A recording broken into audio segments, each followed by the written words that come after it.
What's up, everybody? I'm so excited for this video, and I hope you are too, but first, if you're new here, smash that subscribe button to join the party.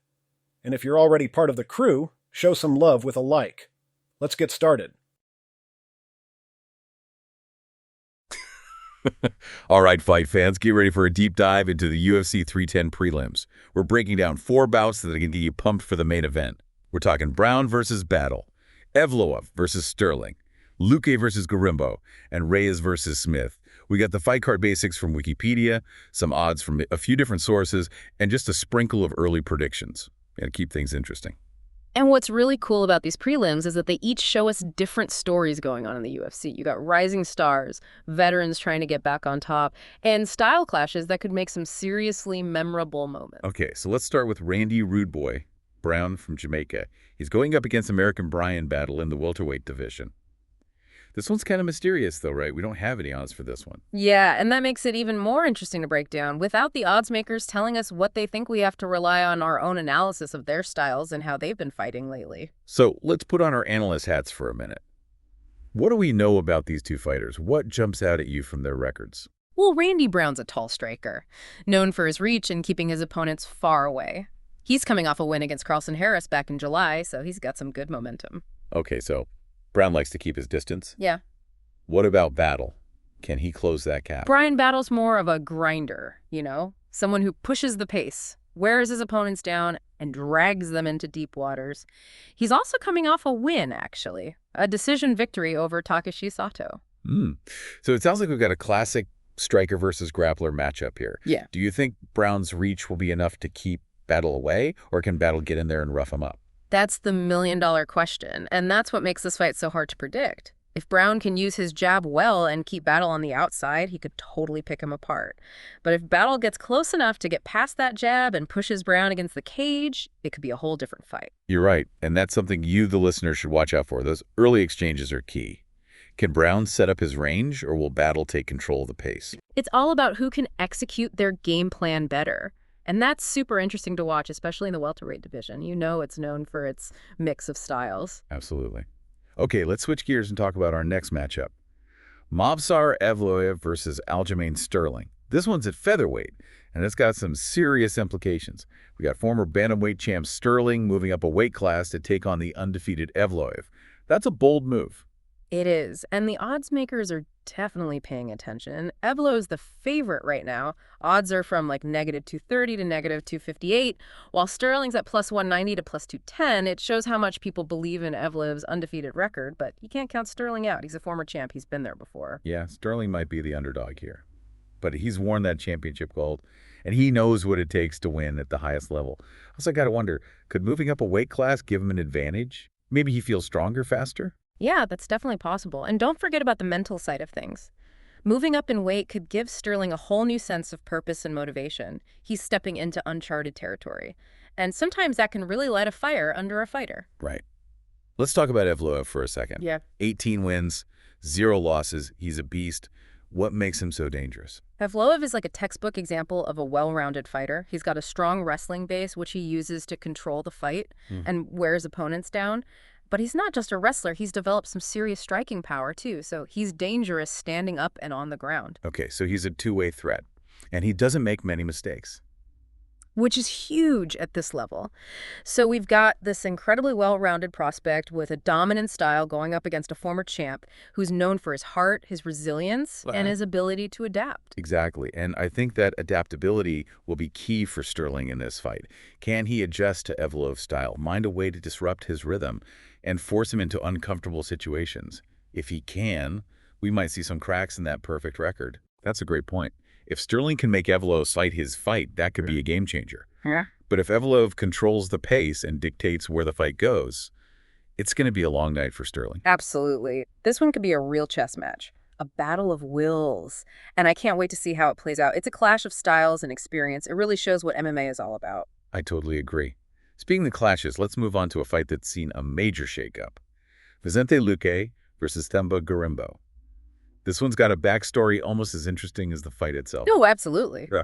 Luque was supposed to face Nick Diaz, which would have been huge for the fans, but Diaz pulled out. for reasons he didn't say. And Garimbo stepped in on short notice. That totally changed the odds. Yeah, Luque is now a HEY favorite. We're looking at odds from -210 all the way to -650 for him. Garimbo's a big underdog at +175 to +470.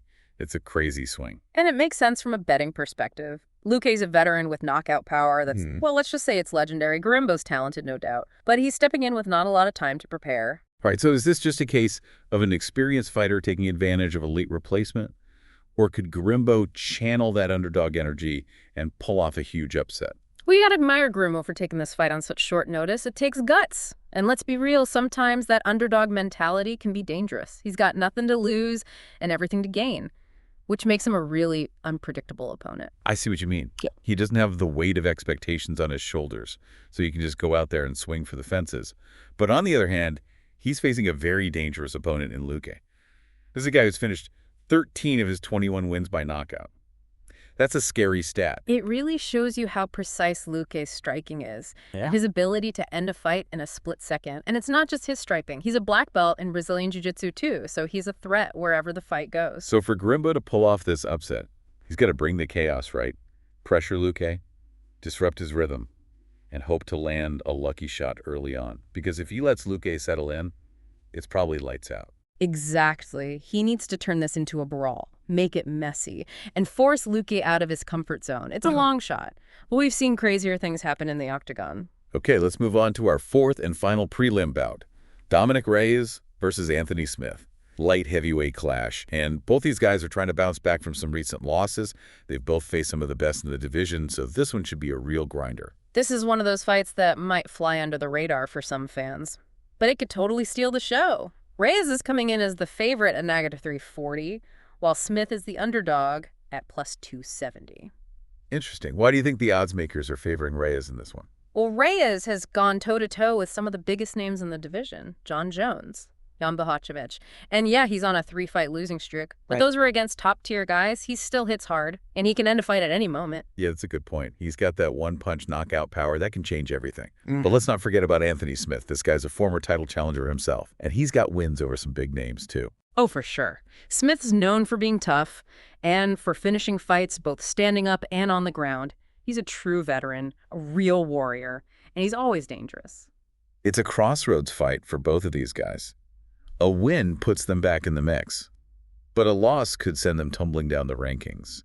What are you looking for as the key factor in this matchup? I think it comes down to who can control the pace and the distance of the fight. Reyes is probably faster and stronger, but Smith is relentless. If Smith can pressure Reyes, force him into a brawl, and wear him down, he could pull off the upset. It's going to be fascinating to see if Reyes can stay calm under pressure and use his speed and power, or if Smith can drag him into a dogfight and break him down. This one could go either way, which makes it even more exciting for us fans. Exactly. You've got two guys with something to prove, both hungry for a win and both willing to leave it all in the octagon. This has been great. We've broken down these 4 prelim fights, and I'm already pumped for the main event. But before we get ahead of ourselves, I want to get your expert opinion. Which of these prelims do you think has the most upset potential? Ooh, that's tough. Because on paper, there are some clear favorites. But, if I had to pick one with a real chance for an upset, I think I'd go with Luque versus Garimbo. Really? Even with Luque being such a strong favorite, I mean, the odds makers are practically giving him the win already. I know. But here's the thing. Garimbo coming in on short notice, it means Luque hasn't had a lot of time to really prepare specifically for him. And we've seen it happen before in MMA. Sometimes not having that focused prep can actually hurt the favorite. So you're saying Garimbo might be able to catch Luque off guard. Yeah. Use that surprise factor to his advantage. Exactly. If Garimbo can make it a wild fight right away, get Luque on his heels early, he might just land a big shot and totally change the momentum. It's a long shot, don't get me wrong. But in MMA, anything's possible. I like that. It's like they say styles make fights. And sometimes those style clashes, plus the element of surprise, can lead to some pretty shocking upsets. Absolutely. That's what keeps us fans glued to our seats, right? The unpredictability, the chance that the underdog can pull it off and beat the odds. Okay, so you're saying never count out the underdog, especially in a sport as crazy and unpredictable as MMA. Never. One good punch, one perfectly timed takedown can change the whole fight in a second. That's the beauty of this sport. It's true. Every fight tells a story. And sometimes the best stories are the ones we don't see coming. Well said. So yeah, the odds makers can give us an idea. But it's the fighters who decide what happens in the end. And that's what makes these prelims so exciting. They show us the heart and soul of MMA. All right, everyone, we've covered a lot tonight. We've analyzed the fighters, the odds, and the stories going into these 4 prelim bouts. But now I want to hear from you, the listener. What stands out to you as the most interesting thing about these matchups? Which fight are you most excited to see? And most importantly, who are you putting your money on?